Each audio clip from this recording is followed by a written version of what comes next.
Today we celebrate Saint Augustine of Canterbury.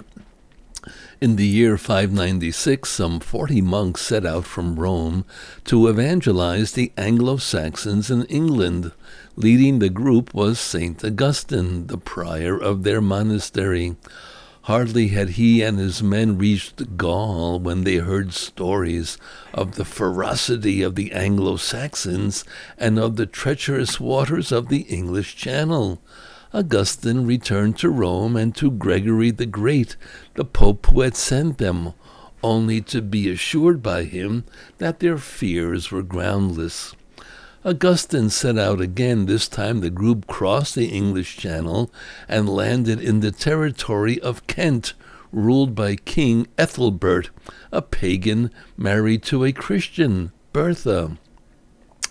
Ethelbert received them kindly, set up a residence for them in Canterbury, and within the year, on Pentecost Sunday 597, was himself baptized.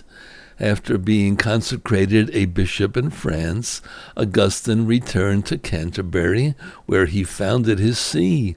He constructed a church and monastery near where the present cathedral, begun in 1070, now stands. As the faith spread, additional sees were established at London and Rochester.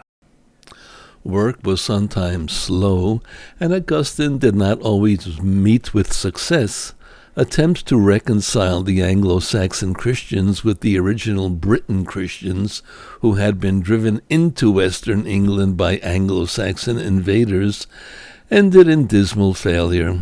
Augustine failed to convince the Britons to give up certain Celtic customs at variance with Rome and to forget their bitterness, helping him evangelize their Anglo-Saxon conquerors. Laboring patiently, Augustine wisely heeded the missionary principles, quite enlightened for the times, suggested by Pope Gregory.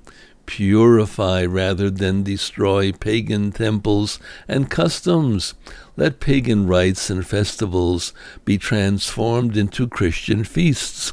Retain local customs as far as possible.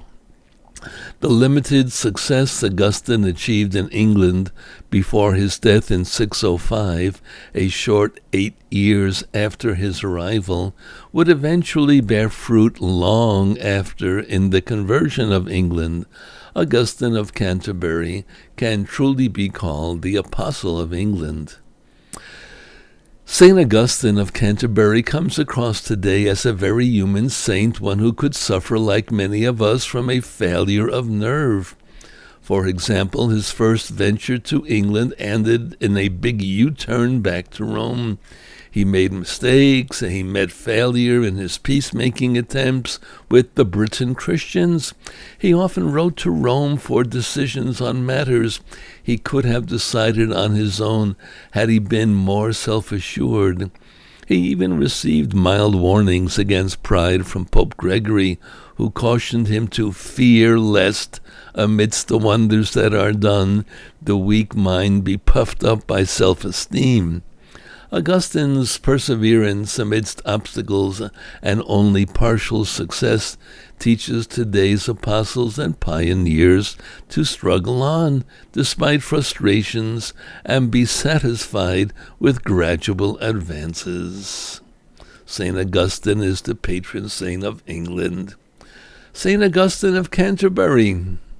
In Italian, they say Sant'Agostino di Canterbury, but that's a different story.